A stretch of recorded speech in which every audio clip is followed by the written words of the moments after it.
Baik, selamat pagi anak-anak. Bagaimana kabar kalian hari ini? Oke, sebelum mulai pelajaran, Bapak mau tes kesiapan kalian terlebih dahulu. Coba kalian lihat di kolong kursi kalian, apakah masih ada sampah? Tidak ada. Oke, kalau ada simpan dulu di saku kalian, nanti setelah pelajaran baru dibuang di tempat sampah. Setelah itu rapikan kursi kalian dan siap untuk mendengarkan materi dari Bapak. Oke, materi kita hari ini adalah proses pembentukan tanah.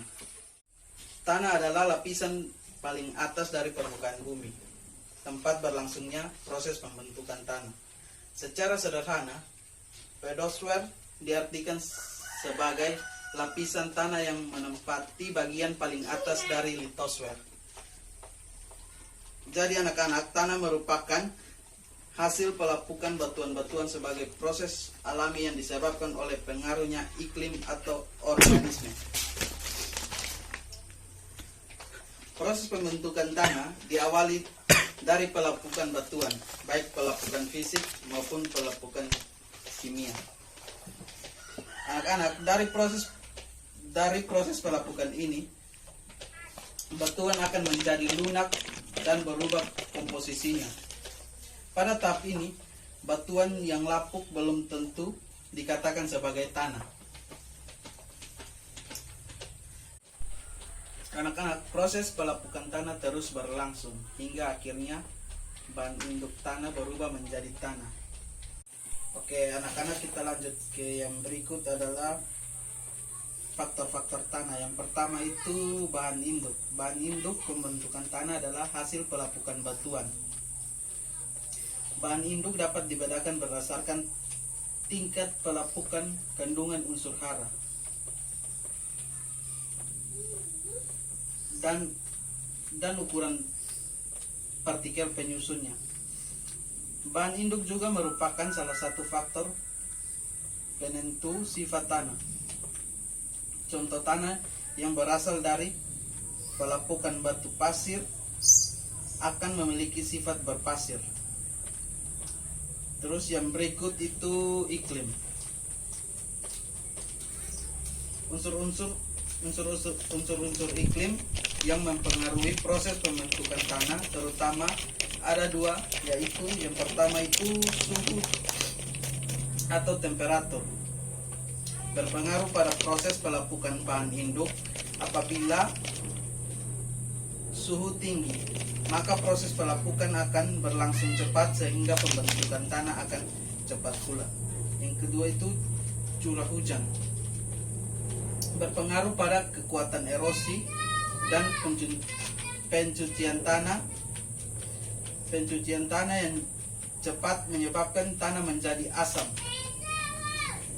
Yang ketiga itu organisme, aktivitas hewan dan tumbuhan serta dekomposisi sisa-sisa jasad hewan dan tumbuh-tumbuhan turut mempengaruhi bentuk pembentukan tanah. Sebagai contoh, mikroorganisme juga membantu pembentukan tanah dengan menguraikan materi organik dan melarutkan mineral. Hewan-hewan penggali lubang juga tinggal di dalam tanah, mempengaruhi kondisi pelapisan tanah. Yang berikut itu topografi.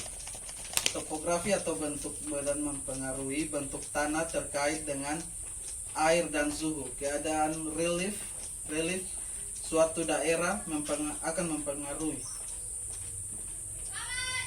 Yang pertama itu tebal atau tipisnya lapisan tanah. Yang kedua itu sistem drainase atau pengaliran. Yang berikut waktu. Tanah merupakan benda alam yang terus-menerus berubah akibat pelapukan pencucian terus-menerus. Oleh karena itu tanah akan menjadi semakin tua.